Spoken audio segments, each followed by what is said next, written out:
আপনারা দেখছেন জবর খবর, বাংলার স্পন্দন।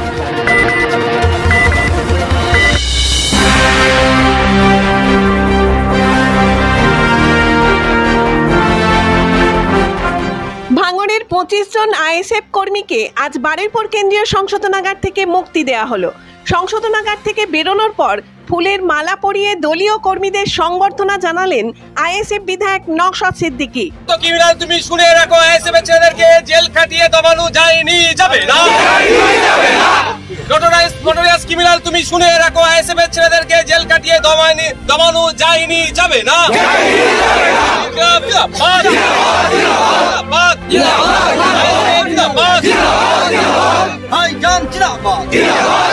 গত 14 এপ্রিল নতুন সংশোধনী ওয়াকফ বিলের প্রতিবাদে আইএসএফ দলের পক্ষ থেকে ভাঙড়ের সোনপুর বাজারে এক সভার আয়োজন করেছিল। যে সভাতে উপস্থিত থাকার কথা ছিল ভাঙড়ের বিধায়ক নওশাদ সিদ্দিকীর, কিন্তু সভা শুরুর আগেই ভাঙড়ের বাসন্তী হাইওয়েতে উত্তেজনা সৃষ্টি হয়।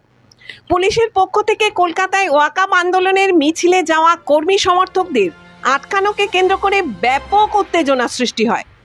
আইএসএফ কর্মী সমর্থকরা রাস্তা অবরোধ করলে পুলিশ লাঠিচার্জ করে। পরবর্তীতে বিকালে সোনপুর বাজারের সভাতে ঢোকার মুখে আইএসএফ কর্মী সমর্থকদের আটকানোর চেষ্টা করে পুলিশ। তারপরে সেখানে নতুন করে উত্তেজনা সৃষ্টি হয়। উত্তর কাশীপুর থানার পুলিশের পক্ষ থেকে অভিযোগ করা হয়, সেখানে আইএসএফ কর্মী সমর্থকরা বেশ কিছু পুলিশ কর্মীকে মারধর করে ও তাদের কিছু বাইক পুড়িয়ে দেয় ও কিছু গাড়ি ভাঙচুর করে। সেই ঘটনায় 25 জন আইএসএফ কর্মীকে গ্রেপ্তার করা হয়েছিল বলে দাবি করেছিল বিধায়ক নওশাদ সিদ্দিকী। সেই 25 জন কর্মী সমর্থক আজ বারুইপুর কেন্দ্রীয় সংশোধনাগার থেকে মুক্তি পেল।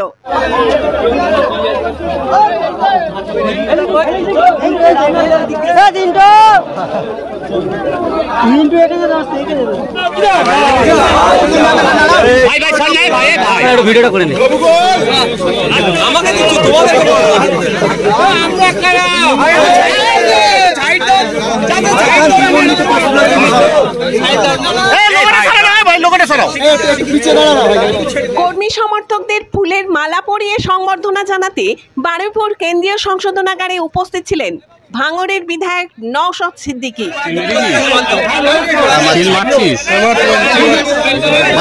সংশোধনাগার থেকে ছাড়া পাওয়া আইএসএফ কর্মী সমর্থকরা জানান, তাদেরকে মিথ্যে মামলায় ফাঁসানো হয়েছে। লাঠিচার্জ করলো, মারধর করলো, আবার জবরদস্তি করে বাড়িতে তুলে আনলো, আমাকে থানা থেকে বাড়ি নিয়ে গেল। বাড়ি নিয়ে গেলে ওদের হাতে 5টা ফেস্টন নিল, এই একুয়ালা লাঠি 7টা কোথাতে ওরা গাড়িতেই ছিল মনে হয়, নিয়ে আমাকে আরও কেস ভারী করে মানে আমার জোসর করেছে, প্রচুর মার মেরেছে। আপনি সেদিনকে গিয়েছিলেন ওখানে সভাতে গিয়েছিলেন সোনপুরের বাজারে? না, আমি তো সাইকেল আনতে গিয়েছিলাম একটাতে, আর সেই কারণে ওইখানে আটকে গেছি। আপনার নাম? আবুজেল। একেবারে নিরাপরাধ, আমরা কোনো রকম অন্যায় করিনি। সেই দিনই যখন ঝগড়া অশান্তি হয়েছিল, আমরা আমাদের অধিকারের জন্যে, আমরা এবং আপনারা সবাই জানেন যে ওয়াকফের যে মিটিং হচ্ছিল সেই মিটিংয়ে আমরা গিয়েছিলাম, কিন্তু সেই ঝগড়া অশান্তি ঝামেলার সঙ্গে আমরা ছিলাম না। তারপরে তো আমাদেরকে দেখে যারা কারা কারা আইএসএফ করে বা কারা কারা আইএসএফ করতে পারে বা কাদের সঙ্গে কাদের সম্পর্ক আছে, এইভাবে আমাদেরকে বললো যে বড়োবাবু ডাকছে, দেখা করে আসবেন, কাশীপুর থানা বলে আমাদেরকে ধরে নিয়েছে। আজকে প্রায় 40-41টা দিন আমাদেরকে এইভাবে আটকে দিয়েছে। একদম রাজনৈতিকভাবে আমাদের সাথে পেরে উঠতে পারছে না, মারধর করে মিথ্যা কেস পাচ্ছে না। এবার কি করছে, একটাই ওদের জায়গা হচ্ছে, সেটা আমাদের কর্মীদের নামে মিথ্যা মামলা দিয়ে জেলে দেবে। তবে একটা কথা বলি, এই যে মামলা হয়েছে 5টি মামলা, এই মামলায় যে ছেলেগুলোকে অ্যারেস্ট করেছে সব আমি থেকে নিয়ে হাইকোর্টে যাব, আমি কোয়াশিংয়ে যাব, আমি কি ছেড়ে দেবো নাকি? একটি মৌলানা সাহেব ফুরফুরা সিনিয়র মাদ্রাসা থেকে টাইটেল পাস করেছে, আমি তাকে থেকে অবাক। আমি জানতাম না ওনাকে অ্যারেস্ট করেছে। যথেষ্ট ভালো ছেলে, যথেষ্ট মেধা সম্পূর্ণ ছেলে, আমাদের সিনিয়র মানে আমাদের নুরুল্লাহ ভাইজান, হুজাইফা ভাইজান, মিনাজ ভাইজান, সাফরি ভাইজানদের সাথে পড়া ছেলেটি। হ্যাঁ, তাকে সে মাগরিবের নামাজ পড়েছে, তাকে ওসি বলছে আপনাকে অফিসার ডাকছে, এই একজন অফিসার গিয়ে বলছে আপনার বড়বাবু ডাকছে, তাকে অ্যারেস্ট করে ঢুকিয়ে দিয়েছে। অপরাধটা কি?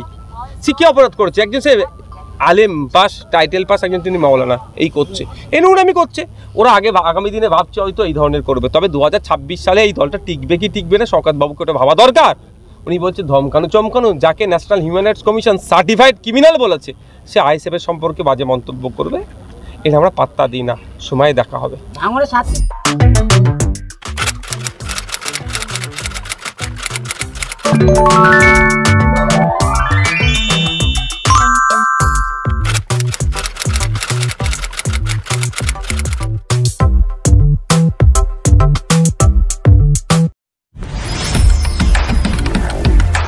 জয়নগরে এই প্রথম সরকার অনুমোদিত 100 শয্যা বিশিষ্ট নার্সিংহোম স্পন্দন মেটার্নিটি এন্ড নার্সিংহোম।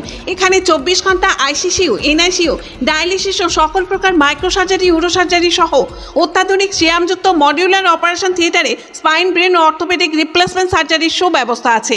এখানে সম্পূর্ণ বিনামূল্যে Swasthyasathi, West Bengal health scheme ও অন্যান্য মেডিক্লেমের চিকিৎসা অপারেশনের সুবিধা পাবেন। Spandan maternity and nursing home, NABH accredited hospital, Thana Cross Road, Joynagar, Majilpur, Dakshin 24 Pargana. যোগাযোগ 03218228 ও 9732607328 এবং 9647346036।